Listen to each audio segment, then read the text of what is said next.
तुलसी में जल डालने से कौन सा फल मिलता है? चलो आज के इस वीडियो में जानते हैं। मित्रों, आप सभी को आने वाले सावन माह की हार्दिक शुभकामनाएं। मित्रों, सावन का महीना बहुत ही पवित्र महीना होता है। इस महीने में भगवान शंकर की पूजा होती है। सावन के महीने में मुख्य रूप से तुलसी माता का पूजन किया जाता है। हिंदू धर्म में तुलसी के पौधे को बहुत ही पवित्र पौधा माना जाता है। तुलसी के पौधे में साक्षात भगवान श्री हरि विष्णु जी और माता लक्ष्मी जी का वास होता है। यदि कोई भक्त कभी भी किसी को भोग लगाता है तो भगवान विष्णु तुलसी पत्र के बिना किसी भी प्रकार का भोग स्वीकार नहीं करते हैं। तुलसी को भगवान श्री हरि विष्णु की अर्धांगिनी भी कहा जाता है। इसीलिए जो भी मनुष्य तुलसी की पूजा करता है वह कभी भी गरीब नहीं रहता है। जो भी मनुष्य रोज तुलसी माता को जल देता है उसकी कभी दुर्गति नहीं होती है। ऐसा मनुष्य घोर पाप करने के बाद भी नरक में नहीं जाता है। मित्रों, चलो मैं आप सभी को एक कथा के माध्यम से बताता हूं कि तुलसी को जल देने से कौन सा फल मिलता है। मित्रों, एक समय की बात है, भगवान भोलेनाथ जी के पास माता पार्वती जी आती है और देवों के देव महादेव से कहती हैं कि हे स्वामी, आप तो तीनों लोकों के स्वामी हैं। आपने समुद्र मंथन के समय समस्त संसार के मनुष्य को विष से बचाने के लिए आपने उस विष को पिया था। आप देवों के देव हैं, परंतु आप फिर भी इस तुलसी के पौधे की पूजा क्यों करते हैं? इसे नित्य जल क्यों चढ़ाते हैं? मैं इस पौधे को जल चढ़ाने का महत्व जानना चाहती हूँ। माता पार्वती की बात सुनने के बाद भगवान भोलेनाथ बोले कि हे देवी पार्वती, तुलसी साक्षात लक्ष्मी जी का ही रूप है और माता लक्ष्मी धन की देवी है और माता लक्ष्मी की नित्य पूजा करने के करोड़ों फायदे हैं जो मनुष्य को पता नहीं होते हैं। और तो और तुलसी के पौधे पर जल चढ़ाने मात्र से मनुष्यों के करोड़ों पाप नष्ट हो जाते हैं। हे देवी पार्वती, तुलसी का महत्व तो बहुत है, परंतु इसका खास महत्व सावन माह में होता है। हे देवी पार्वती, चलो मैं तुम्हें तुलसी को जल देने का महत्व बताने से पहले तुम्हें एक अत्यंत प्राचीन कथा सुनाता हूं। इस कथा के माध्यम से तुम्हें तुम्हारे सारे प्रश्नों के उत्तर मिल जाएंगे। इसीलिए तुम इस कथा को ध्यान से सुनना। इस कथा को सुनने मात्र से ही समस्त पाप नाश हो जाते हैं। अब माता पार्वती कहती हैं, हे प्रभु, मैं इस कथा को अवश्य सुनना चाहती हूँ। कृपया आप मुझे वह कथा सुनाइए, मैं इसे पूरे ध्यान से सुनूंगी। तब भगवान भोलेनाथ माता पार्वती को तुलसी को जल देने के महात्म की कथा सुनाते हैं कि हे देवी पार्वती, तुलसी को जल देने के पीछे एक प्राचीन इतिहास छुपा हुआ है जो बहुत ही उत्तम और पुण्य फल प्रदान करने वाला है। हे देवी पार्वती, पूर्वकाल की बात है। देवपुरी में दिवाकर नाम का एक ब्राह्मण रहता था। वह जन्म से तो ब्राह्मण था, किंतु वह कर्म से भ्रष्ट कपटी बुद्धि वाला था। वह कंबल तथा चमड़ा आदि बेचकर धन कमाता था। साथ ही वह सभी से बहुत झूठ बोलता था। उस ब्राह्मण का मन हमेशा बुरे काम करने में लगा रहता था। वह सभी के यह पर चोरी करता था। उसको वेश्यागमन और जुए की बहुत बहुत बुरी आदत थी। उसने अपने जीवन में कभी पुण्य के काम नहीं किए थे। वह सिर्फ कहने का ब्राह्मण था। उसने कभी भी शास्त्रों का अध्ययन नहीं किया, कभी पूजा पाठ भी नहीं किया। सदैव अपना मन दूसरों के धन को पाने के लिए लगाए रखता था। दूसरों की स्त्रियों को देखते ही उसकी लार टपकती थी। वह दिन में जो भी धन कमाता था वह उस धन को रात्रि में वेश्याओं के साथ रात बिता के उनके साथ गमन में खत्म कर देता था। इस प्रकार से वह अत्यंत पापी दिवाकर ब्राह्मण अपना जीवन केवल पाप के कार्यों को करने में अपना जीवन व्यतीत करता था। वह इतना कपटी ब्राह्मण था कि उसने अपने मुख से कभी भगवान श्री हरि विष्णु का नाम भी नहीं लिया था और न कभी देवी देवताओं का पूजन किया था। मित्रों, अब भगवान भोलेनाथ कहते हैं कि हे देवी पार्वती, इस प्रकार से पाप करते हुए उस दिवाकर ब्राह्मण को अनेक वर्ष बीत जाते हैं। फिर एक दिन उस दिवाकर ब्राह्मण ने खरीदी और बिक्री करने के लिए अरुणाचल नगरी पहुंच जाता है। अब उस नगर के पास से नर्मदा नदी बहती थी। वह नदी बहुत ही पावन थी, इसलिए उस नदी में स्नान करने के लिए दूर दूर से बहुत से लोग आया करते थे। जब वह दिवाकर ब्राह्मण वहां पहुंचा तो उसने देखा कि आज भी वहां पर कई सारे ब्राह्मण आए हुए हैं और भी बहुत से लोग वहां पर है। वह ब्राह्मण उसी नदी के किनारे के एक आश्रम में ठहरता है। तो वह वहां देखता है कि उस आश्रम में तो अनेक विद्वान ब्राह्मण हैं, जो पुराणों का पठन तथा भगवान विष्णु की स्तुति करने में मग्न है। अब वह पाखंडी ब्राह्मण दिवाकर भी ढोंग करता हुआ वहीं पर उनके साथ रुक जाता है, और उन विद्वान ब्राह्मणों के साथ जब वह रुकता है तो उसे भी भगवान श्री हरि विष्णु का नाम सुनने का उसे अवसर मिल जाता है। क्योंकि उस ब्राह्मण को बिक्री करनी थी तो वह वहीं पे कुछ दिन रुक जाता है। अब वह वहां पर जब रुकता है तो वहां पर आए लोगों ने गायों का पूजन करके ब्राह्मणों को भोजन कराया, तो उस पापी ब्राह्मण ने भी उन सभी के साथ बैठकर भोजन किया और भगवान का प्रसाद भी ग्रहण किया। अब वहीं पर उस आश्रम में एक तुलसी का पौधा था। सबको देखकर वह पाखंडी ब्राह्मण भी जाने अनजाने में ही उस तुलसी के पौधे में जल डालने जाने लगा था। वह श्रद्धा भाव से नहीं जाता था, उसके मन में कोई विचार नहीं था कि वह क्या कर रहा है। वह रोज सुबह उठकर एक पात्र में पानी लेकर तुलसी के पौधे में डालता था। उसे ऐसा करते करते लगभग 1 माह बीत चुका था। अब उस पाखंडी ब्राह्मण ने जो भी कार्य किए थे वह सावन में किए गए थे। क्योंकि वह ब्राह्मण तो पाखंडी था, तो उसे कुछ पता नहीं था कि सावन का महीना चल रहा है। मित्रों, अब भगवान भोलेनाथ कहते हैं, हे देवी, एक दिन की बात है, जब वह ब्राह्मण आश्रम में सोया हुआ था तब उस स्थान पर एक सर्प आ गया, और जब वह ब्राह्मण सो रहा था तो उस सर्प ने उसे नींद में ही काट लिया। उस पापी ब्राह्मण की नींद में ही मृत्यु हो गई। सुबह जब अन्य ब्राह्मणों ने उसे बेहोश अवस्था में देखा तो उन्होंने उसके मुख में तुलसी पत्र और तुलसी का जल डाल दिया, परंतु उसको होश नहीं आया। फिर सभी ब्राह्मणों को पता चला कि उसकी मृत्यु हो गई है। उस पापी ब्राह्मण की मृत्यु के बाद उसकी आत्मा को लेने के लिए उस स्थान पर यम के 2 दूत प्रकट हुए और उसे पकड़कर यमलोक ले जाने लगे। जब वह यम के दूत रास्ते में उस ब्राह्मण को ले जा रहे थे तब वह पापी ब्राह्मण विलाप करने लगा और यमदूतों से कहने लगा, हे यमदूतों, मुझे आप कहाँ ले जा रहे हो? मेरी मृत्यु किस कारण से हुई है? मैंने कौन सा पाप किया है? तब यमदूतों ने कहा, अरे पापी, दुष्ट ब्राह्मण, तूने जन्म से लेकर मृत्यु तक बहुत पाप किए हैं। तेरे पापों के कारण ही जब तू सो रहा था तभी एक काले सर्प ने तुझे काट लिया और तेरी मृत्यु हो गई। अब हम तुझे यमलोक लेकर जा रहे हैं। वहां पर यमराज तेरे पाप कर्मों का लेखा जोखा देखेंगे और निश्चित ही तुझे वे नरक में डालेंगे। उन यमदूतों की बात सुनकर वह ब्राह्मण जोर जोर से विलाप करने लगा और उन यमदूतों से क्षमा याचना करने लगा। किंतु यम के दूतों को उस पर जरा सी भी दया नहीं आई, क्योंकि वे मृत्यु के देवता की आज्ञा का पालन कर रहे थे और वे उसे पीटते हुए यमलोक लेकर गए।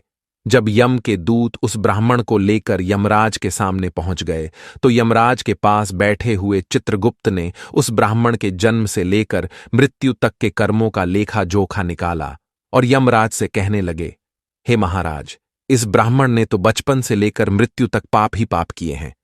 इसने कोई पुण्य का काम ही नहीं किया है। यह तो महापापी है। तब यमराज बोले कि अरे, इसे तुरंत ही मेरी नजरों से दूर कर दिया जाए और कुंभी पाप नरक में डाल दिया जाए। अब यमराज जी उस दूत से कहते हैं, हे दूत, जीवन भर पाप करने वाले इस दुष्ट ब्राह्मण को उठाकर ले जाओ और इसे कुंभी पाक नरक में डाल दो। यमराज के आदेशों का पालन करते हुए उस पापी ब्राह्मण को लेकर चले गए और उसे बड़े बड़े मुदगर से पीटने लगे, जिससे उस ब्राह्मण का मस्तक टूट गया और वे उसे कुंभी पाक नामक नरक में ले गए। उस भयंकर नरक में खोलते हुए तेल के बड़े बड़े घड़े थे, जिसके नीचे भयंकर अग्नि धधक रही थी। यमराज के आदेशों का पालन करते हुए उन यमराज के दूत ने उस ब्राह्मण को उस खोलते हुए तेल के घड़े में डाल दिया। मित्रों, अब भगवान भोलेनाथ कहते हैं कि हे देवी पार्वती, लेकिन जैसे ही वह ब्राह्मण उस खोलते हुए तेल के घड़े में गिरा, वह तेल तुरंत ही एकदम से ठंडा पड़ गया। इस विचित्र घटना को देखकर उस यम के दूत को बड़ा आश्चर्य हुआ। उसने सोचा कि अरे, ऐसा पहले कभी नहीं हुआ। आज इस ब्राह्मण को इसमें डालने पर यह ठंडा कैसे हो गया? उसने कितने ही पापियों को उस तेल के घड़े में डाला था। वे सभी उस खोलते तेल में गिरकर छटपटाने लगते थे, लेकिन जैसे ही वह ब्राह्मण उस तेल में गिरा, तब वह तेल अचानक से शांत और शीतल हो गया। इस आश्चर्यजनक घटना को देखते ही वह यमदूत तीव्र गति से दौड़ता हुआ सीधा यमराज जी के पास जा पहुंच। तब उस दूत को इतना घबराया हुआ देखकर यमराज ने पूछा, हे दूत, क्या बात है? आखिर तुम इतनी तीव्र गति से दौड़ते हुए क्यों आ रहे हो? फिर वह दूत कहता है, हे यमराज, आपने जिस ब्राह्मण को कुंभीपाक नरक में डालने के लिए कहा था तो हमने वैसा ही किया, और जैसे ही हमने उसे कुंभीपाक नरक में डाला तब नरक की अग्नि बुझ गई और वह खौलता हुआ तेल भी बिल्कुल ठंडा पड़ गया। अब यमराज जी कहते हैं, हे दूत, यह तो बड़ी ही विचित्र घटना है, ऐसा तो पहले कभी नहीं हुआ। अब यमराज भी अपने मन में विचार कर रहे होते हैं। तभी उस स्थान पर देवर्षि नारद जी पधारते हैं। देवर्षि नारद को देखकर यमराज अत्यंत प्रसन्न होते हैं और उन्हें प्रणाम करके उनका स्वागत करते हैं। फिर यमराज नारद जी से कहते हैं, हे देवर्षि, आप उचित समय पर आए हैं।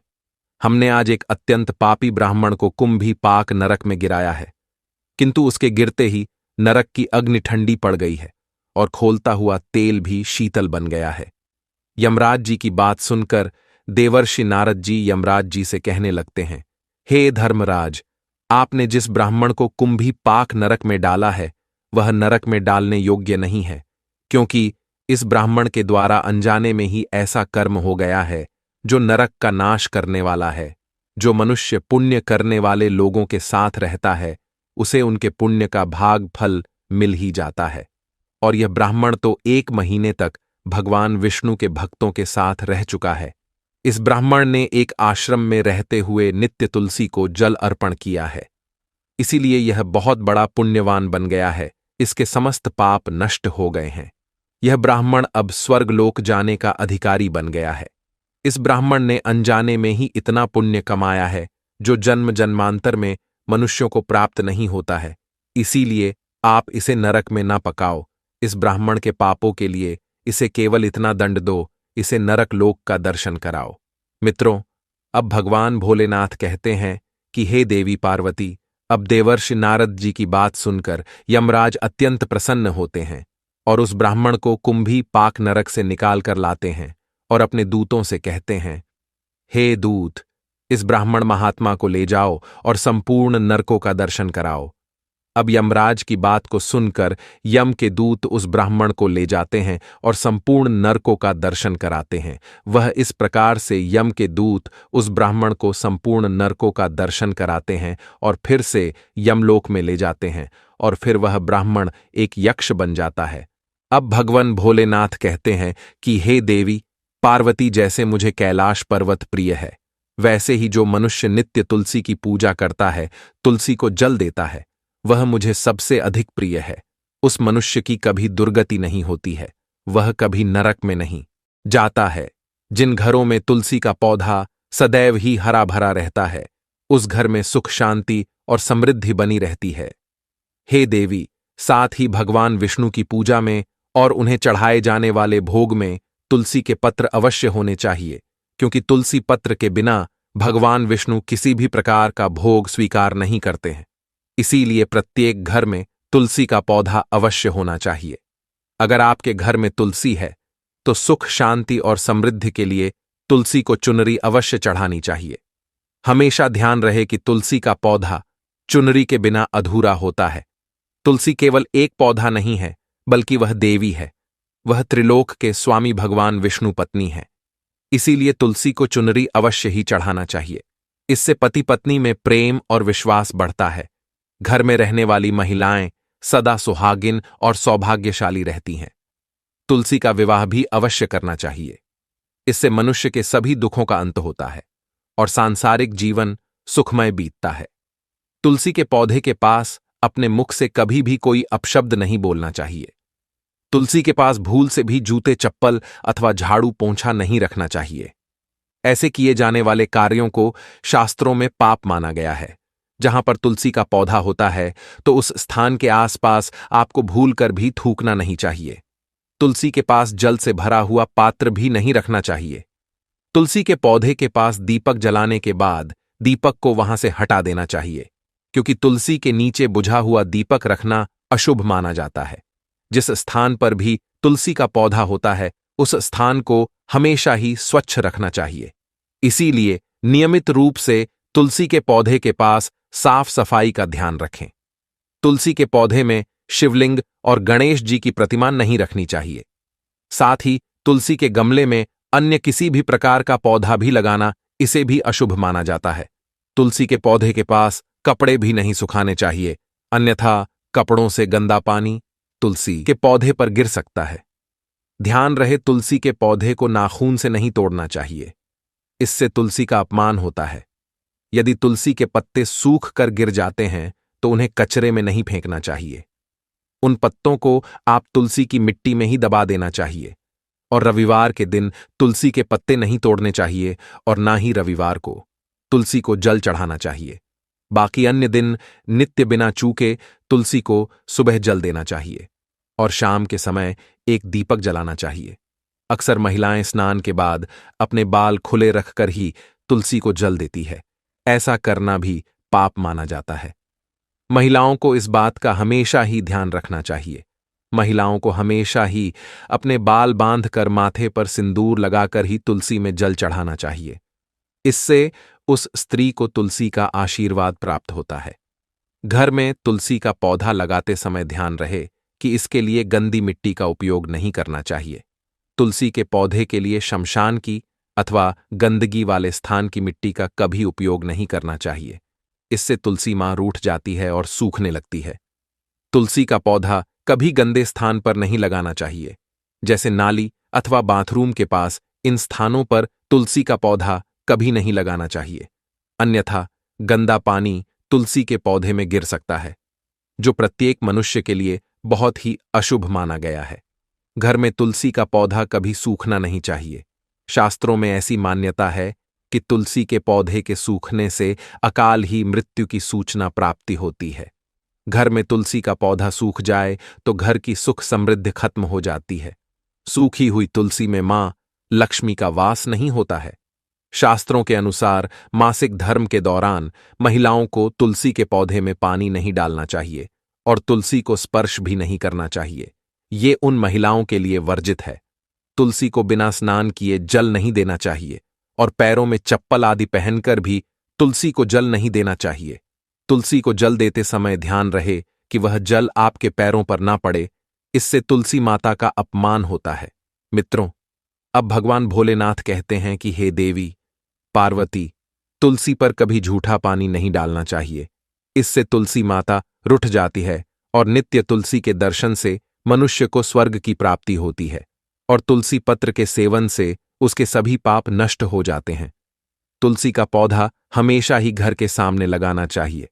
इसे पूर्व अथवा उत्तर दिशा में लगाने से सबको शुभ संकेत प्राप्त होता है। तुलसी के पास मरुस्थलीय पौधे रखना बेहद अशुभ माना जाता है। ऐसे पौधों से नकारात्मक ऊर्जा निकलती है। शास्त्रों में कहा गया है, जिन पौधों से हरी भरी कलियों की उत्पत्ति ना हो, उसके स्थान पर कांटे निकलते हो, तो ऐसे पौधों को तुलसी के पास कभी रखना नहीं चाहिए। शास्त्रों में केले के पौधे का विशेष महत्व बताया गया है। अगर तुलसी के पौधे के पास केले का पेड़ लगा देते हैं तो इसका कई गुना अधिक लाभ प्राप्त होता है। केले के पेड़ में भगवान विष्णु का वास होता है। इसे तुलसी के पास लगाने से घर में सुख समृद्धि आती है। तुलसी के पौधे में शालिग्राम अवश्य रखना चाहिए। तुलसी के गमले में शालिग्राम रखने से तुलसी का और भी अधिक शुभ प्रभाव आपको देखने को मिलेगा। शालिग्राम भगवान विष्णु का निराकार रूप माना जाता है। यह काले रंग का पत्थर होता है जिसे विलक्षण और मूल्यवान माना गया है। इसे अगर तुलसी के गमले में रखेंगे तो आपके घर से संपूर्ण नकारात्मक ऊर्जा नष्ट हो जाएगी। घर में केवल एक ही शालिग्राम की पूजा करनी चाहिए। पुराणों में कहा गया है, भगवान विष्णु की मूर्ति से बढ़कर शालिग्राम का पूजन करना ज्यादा उत्तम होता है। शालिग्राम को चंदन लगाकर उस पर एक तुलसी का पत्ता रखना चाहिए। प्रतिदिन शालिग्राम को पंचाम से स्नान कराना चाहिए।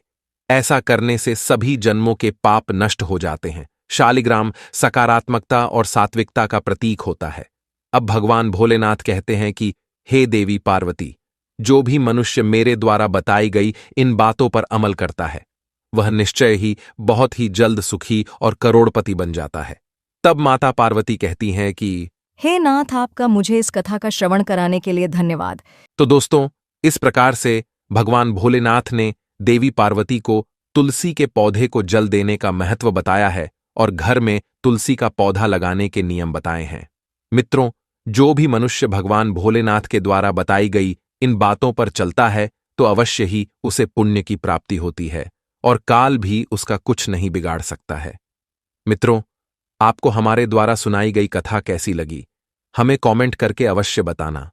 साथ ही मित्रों, आप सभी से विनम्र निवेदन है कि आप सभी लोग इस चैनल को भी अवश्य सब्सक्राइब कर लेना ऐसे ही वीडियो देखने के लिए, और इस वीडियो को अपने सभी मित्र बंधुओं में शेयर अवश्य करना।